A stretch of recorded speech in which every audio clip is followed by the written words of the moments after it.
বন্ধুরা আজকে পূর্ণিমা, তাই আমাদের বাড়িতে প্রত্যেক পূর্ণিমায় কীর্তন হয়। এই যে কীর্তন হচ্ছে, সবাই কীর্তন করছে।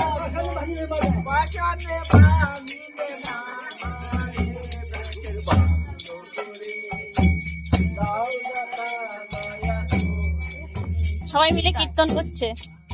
এই যে একজন কীর্তনী আছে, এই যে একটু উলু দাও, উলু দাও, উলু দাও, উলু দাও, উলু দাও, উলু দাও, উলু দাও।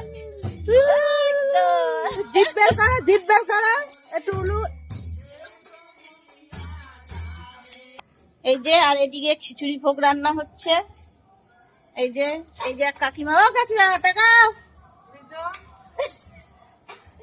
খিচুড়ি ভোগ রান্না করছে। ওই যে এক রাঁধুনি, এরা সবাই মিলে খিচুড়ি রান্না হচ্ছে। কীর্তনের পরে সবাই খিচুড়ি পাবো আমরা, প্রসাদ।